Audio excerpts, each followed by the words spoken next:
اینجا دو تا داستان داریم. یکی داستانی که عامه مردم میگن، یعنی داستان واقعی اصل و ریشه اینجا.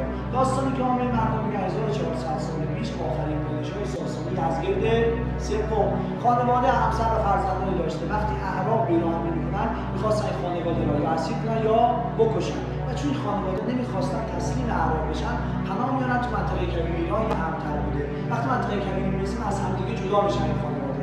یکی از این دختران به اسم نیکبانو میاد بریسند از کوه میاد بالا تا میرسه اینجا.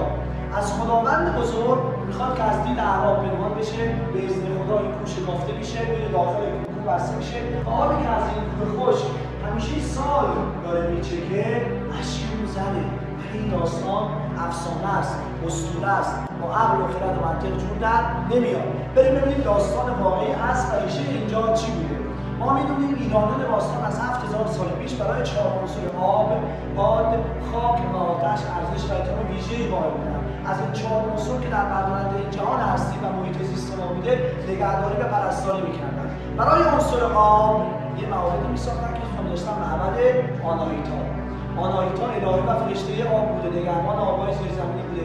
ایرانیان باستان اعتقاد داشتند در کنار چشمه پرآب، کنار رودخانه پرآب یا جایی که آب به صورت عجیب دست بیاد الهه و فرشته آب آناهیتا اونجاست و در اونجا معبد آناهیتا می‌ساختن و اعتقاد داشتن که الهه آب فرشته آب آناهیتا اینجاست. در واقع اصل اینجا، ریشه اینجا معبد آناهیتایی است با قدمت بالای 4000 سال.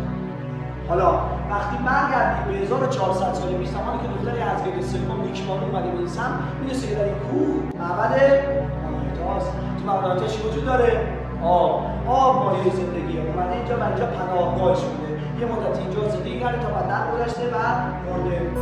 در این خاک زرخیز ایران زمین نبودن جز مردمی پاک دین، چو مهر و وفا بود خودکیششان، گناه بود آزار کس پیششان.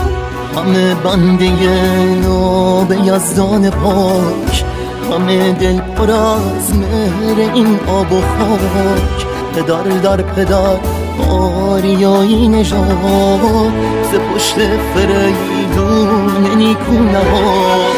کجا رفتن دانش و هوش ما، که شد مهر میهن فراموش ما. نبود این چنین کشور و دین ما، کجا رفت آیین دیرین ما. گران مایه بود آن که بودی دبیر، گرامی بدان کس که بودی دلیر. به یزدان که گر ما خرد داشتیم، کجا این سرانجام بد